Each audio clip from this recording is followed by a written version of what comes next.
भंडारा गोंदिया जिला वासियों के लिए खुश खबर है। अब आपका मनपसंद channel BS crime India news अब आपके केबल नेटवर्क पर, जी हां, अपने केबल नेटवर्क के एशियन चैनल नंबर 13 पर उपलब्ध है। BS क्राइम इंडिया न्यूज पर खेल, राजनीति, क्राइम, साहित्य व अन्य खबरें प्रकाशित की जाती है। हमारे साथ जुड़ने के लिए तथा हमारे चैनल में खबरें, विज्ञापन आदि के लिए संपर्क करें 8669151757 पर।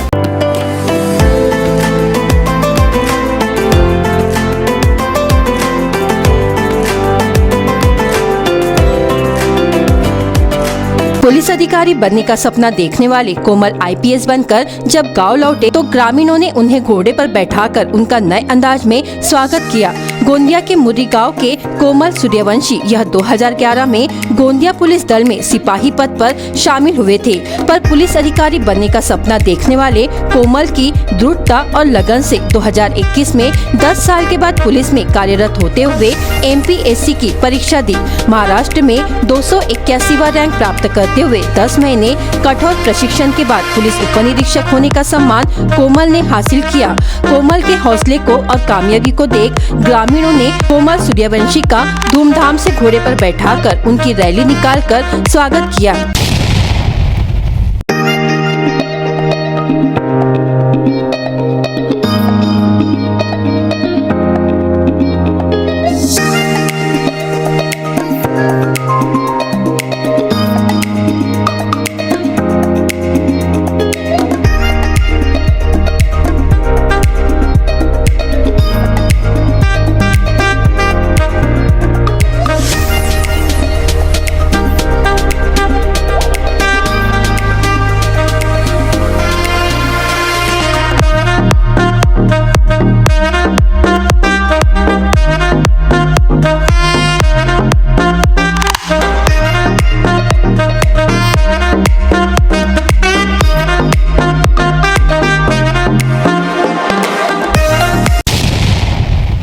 महाविकास आघाड़ी सरकार के 2 वर्ष पूर्ण होने के अवसर पर शासन की विभिन्न कल्याणकारी योजनाओं की जानकारी सभी आम नागरिकों तक पहुंचाने के लिए जिले के कुल 63 गांवों में जन जागरण अभियान चलाया गया। लोक कला अभियान की प्रचार रिपोर्ट जिले के पालक मंत्री डॉक्टर विश्वजीत कदम को जिला सूचना अधिकारी शैलजा वाघदानले ने विश्राम गृह भंडारा में सौंपी। जिले के सभी 7 तहसीलों में लोक कला और नुक्कड़ नाटकों के माध्यम से लोगों तक शिव भोजन थाली, ग्राम विकास, कृषि, स्वच्छ भारत अभियान, महाआवास, आदिवासी खावटी अनुदान समेत सरकार की विभिन्न योजनाओं के बारे में जानकारी पहुंचाई गई। इस अवसर पर विधायक अभिजीत वंजारी को प्रचार रिपोर्ट भी भेंट की गई। काटोल नगर परिषद के मुख्य मार्ग से सटे संचेती लेआउट के सलीम फर्नीचर मार्ट में रविवार की देर रात आग लग गई। इस भीषण आग में 88 वर्षीय नूर मोहम्मद बोधर की झुलसने से मौत हो गई। प्राप्त जानकारी के अनुसार रविवार की देर रात करीब 2:30 बजे के आसपास फर्नीचर की दुकान में अचानक आग लग गई। गर्मी का सीजन होने से आग ने पूरी दुकान को अपनी चपेट में ले लिया। आग की लपटें देख दुकान के मालिक सहित आसपास के लोग इकट्ठा हो गए और आग बुझाने का प्रयास किया गया। नगर परिषद के फायर ब्रिगेड को सूचना दी गई। काटोल, नरखेड़ और मोवाड़ नगर परिषदों की दमकल गाड़ियों ने मौके पर पहुंचकर काफी मशक्कत के बाद आग पर काबू पाया। इस भीषण आग में दुकान में लकड़ी और तैयार फर्नीचर जलकर खाक हो गया। सलीम फर्नीचर मार्ट के संचालक अहमद बोधर के बेटे इस कारोबार को देखते हैं। मृतक नूर मोहम्मद भी इसी फर्नीचर के कारखाने में रहते थे। रविवार की देर रात कारखाने में आग लगी, तब नूर मोहम्मद बोधर को बचाने का प्रयास किया गया, परंतु आग की चपेट में आने से नूर मोहम्मद को नहीं बचाया जा सका। घटना की जानकारी मिलते ही नगर परिषद, पुलिस विभाग, राजस्व और दमकल विभाग के अधिकारी और कर्मचारी मौके पर पहुंचे। आग पर सोमवार की सुबह करीब 10 बजे के बाद पूरी तरह काबू पाया गया, लेकिन तब तक फर्नीचर मार्ट पूरी तरह जलकर खाक हो गया था। अक्षय तृतीया वैशाख माह के शुक्ल पक्ष की तृतीया तिथि को मनाई जाती है। इस वर्ष 3 मई को अक्षय तृतीया मनाई जाएगी। इस दिन अभुज मुहूर्त होता है। इस दिन कोई भी शुभ काम बिना मुहूर्त देखे किए जा सकते हैं। वही इस दिन सूर्य और चंद्रमा अपनी उच्च राशि में स्थित रहेंगे। करीब 50 साल बाद ऐसा संयोग बना है कि 2 ग्रह उच्च राशि में और 2 प्रमुख ग्रह स्व राशि में स्थित रहेंगे। मांगलिक कार्यों के अलावा अक्षय तृतीया खरीदी के लिए भी बेहद शुभ माना जाता जाता है। इस दिन कपड़े, ज्वेलरी, घर, गाड़ी आदि चीजों की खरीदारी की जा सकती है। इसके साथ ही इस दिन सोने चांदी की कोई भी चीज खरीदने की परंपरा है। अक्षय तृतीया पर सोना चांदी खरीदने से घर में सुख समृद्धि आती है। इस दिन दान धर्म करने का भी बड़ा महत्व है। कामगार कार्यालय की ओर से 18 वर्ष से कम आयु के बाल कामगारों की खोज के लिए नियमित रूप से अभियान चलाया जाता है। इस अभियान में यह पता लगाने की कोशिश की जाती है कि कहीं 18 वर्ष से कम आयु वर्ग के बच्चों को मजदूरी पर तो नहीं रखा गया है, क्योंकि नाबालिगों को काम पर रखना अवैध है और इस तरह के मजदूरों को बाल मजदूर कहा जाता है। बालकामगार सापडलं नाही, पण ईट भट्ट्यावर आणि हॉटेलमध्ये बालकामगार तुम्हाला सापडतीलच। आता प्रशासन म्हणेल तुम्हाला माहित होतं, आमच्यापर्यंत माहिती का पोहोचवली नाही? पण जर प्रशासनाने डोळ्यावर पट्टीच बांधली तर काय इथं बोलायचं काय आहे?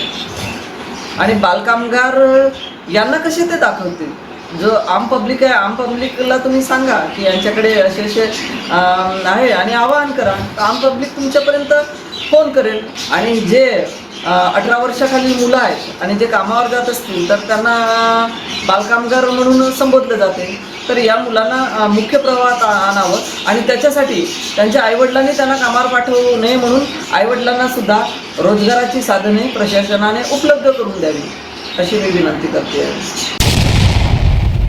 लेकिन देखा गया है कि अनेक स्थानों पर नियमों का उल्लंघन कर बाल मजदूरी करवाई जाती है। छोटे लड़के लड़कियों को घरेलू काम, होटलों अथवा कारखाने में काम पर रखे जाने के मामले कई बार प्रकाश में आते हैं। बाल मजदूरों को इससे मुक्त कराने के लिए कामगार कार्यालय की ओर से बाल व किशोर वयीन कामगार प्रतिबंध अधिनियम के अंतर्गत बाल कामगार कृति दल के माध्यम से विविध स्थानों की जाँच की जाती है। आस्थापना मालक कारखानदार यांना आव्हान करण्यात येते की कोणीही बालकामगार कामावरती ठेवू नये।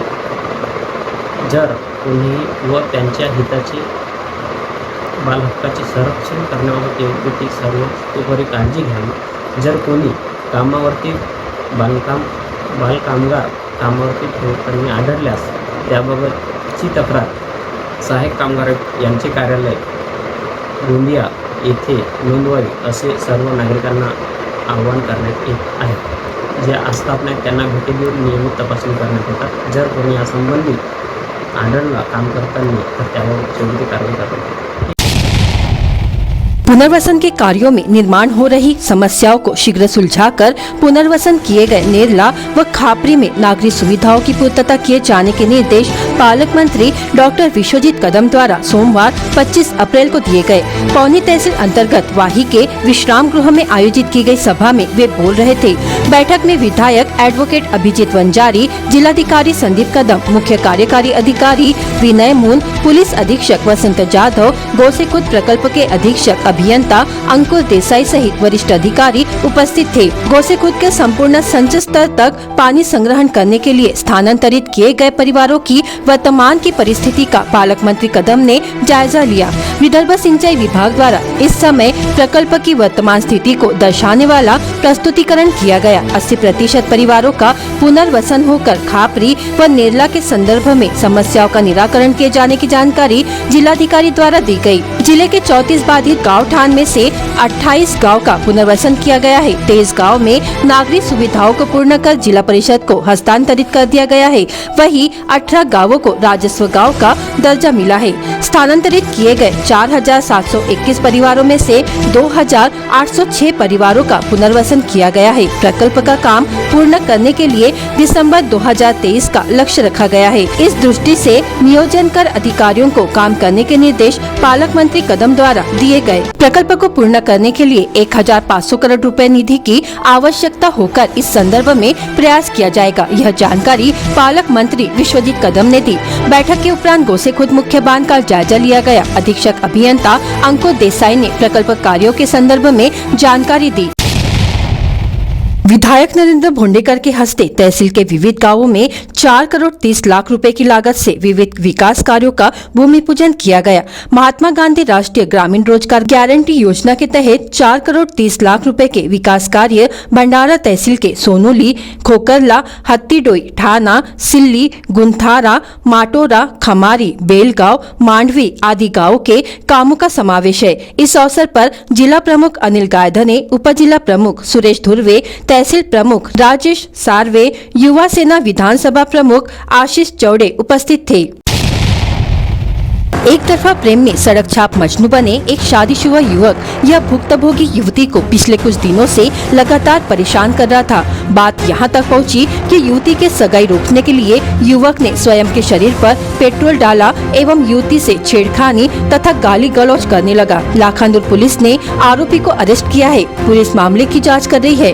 प्राप्त जानकारी के अनुसार आतली निवासी स्वप्निल शेंडे उम्र 32 वर्ष यह पहले से ही शादीशुदा है। वह युवती को पिछले 1 माह से लगातार एक तरफा प्रेम इजहार करते हुए छेड़खानी की हरकतें कर रहा था। जब युवती ने हड़काया तो आरोपी ने जान से मारने तथा उसकी शादी में बाधा निर्माण करने की धमकी दी। सूत्रों के अनुसार रविवार को सगाई का कार्यक्रम आयोजित किया गया था। वहां पर आरोपी पहुंचा एवं स्वयं के शरीर पर पेट्रोल डालकर एक तरफा प्रेम का इजहार किया। युवती के साथ गाली गलौज की और स्वयं को जलाने की धमकी दी। आरोपी किसी तरह नियंत्रण में नहीं आ रहा था। तब घटना से दुखी युवती एवं उसके परिजन लाखांदूर पुलिस थाना पहुंचे एवं आरोपी के खिलाफ शिकायत दर्ज की। स्थानीय लाखांदूर पुलिस ने आरोपी के खिलाफ छेड़खानी का मामला दर्ज कर आरोपी को गिरफ्तार किया है। आगे की जांच थानेदार रमाकांत कोकाटे के मार्गदर्शन में सहायक पुलिस निरीक्षक युवराज उके व पुलिस नायक सुभाष शहारे कर रहे हैं।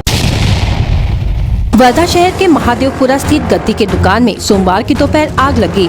आग ने देखते ही देखते रौद्र रूप धारण कर लिया। दुकान से सटे महादेव मंदिर के सभागार में शादी समारोह चल रहा था। आग की लपटें देख बारातियों में भागम भाग मच गई। तुरंत दमकल विभाग को सूचित किया, किंतु तब तक परिसर में दहशत का माहौल बना रहा। दमकल विभाग की तत्परता से आग पर काबू पाया गया, जिससे बड़ा संकट टला, मगर दुकान की सामग्री जलकर खाक हो गई। पिछले कुछ दिनों से तापमान में निरंतर वृद्धि देखने को मिल रही है। महादेवपुरा परिसर स्थित शिव गद्दी भंडार में हमेशा की तरह मजदूरों द्वारा काम शुरू था। 12 बजे के दरमियान दुकान के अंदर रखे हुए रुई से धुआं निकलने लगा। देखते ही देखते आग फैलने लगी। तुरंत दुकान के मजदूरों को बाहर निकाला गया। कुछ ही क्षण में आग ने रौद्र रूप धारण कर लिया, जिससे आग बुझाने तक का मौका किसी को नहीं मिला। आग की लपटों में पूरी दुकान घिर गई। धुएं की लपटें दूर दूर तक देखी जा रही थी, जिससे घटनास्थल पर नागरिकों की भीड़ उमटी थी। आगजनी की जानकारी मिलते ही तुरंत दमकल विभाग घटनास्थल पर पहुंचा। यह भीषण आग बुझाने के लिए 5 दमकल वाहनों की जरूरत पड़ी। 3 घंटे तक आग बुझाने का कार्य चला। आग नियंत्रित करने के लिए नगर परिषद के दमकल विभाग के सब ऑफिसर अमोल भुजाड़े, विशाल नाइक के नेतृत्व में डीसीपीओ चेतन खंडारे, सुजात अली सैयद, राजू ढुमने, दीपक तराले, अमोल डोईफोड़े, फायरमैन अमोल शेंडे, सिद्धार्थ मरकवड़े, अश्विन खंडारे, मयूर सोनवने, विलास भैसारे, भीमराव येल ने, गौरव शेगावकर ने अथक प्रयास किए।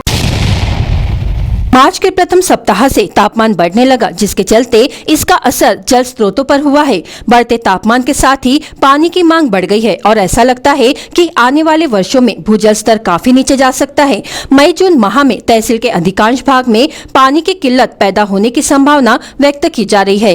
गर्मी में कूलर व एसी में पानी अधिक मात्रा में लगता है। प्राधिकरण की पाइपलाइन फूटने के कारण भी कई बार नल नहीं आता है, जिसकी वजह से लोगों को पानी के लिए भटकना पड़ता है। इस बार भूजल स्तर नीचे जाने की संभावनाएं व्यक्त की जा रही है। यदि अभी से ही उचित कदम नहीं उठाए गए या उपाय योजना नहीं किए गए तो पानी के लिए दूर दूर तक भटकना पड़ सकता है। पीने के पानी के लिए इंसानों के साथ साथ वन्य जीव को भी भटकने की नौबत आ सकती है। फिलहाल पानी की कमी नहीं है, फिर भी मई माह के बाद पानी का अभाव निश्चित ही महसूस होने लगेगा, जिससे पानी बचाना ही जीवन बचाने जैसा है। उसे लेकर प्रयास करने का आह्वान किया जा रहा है।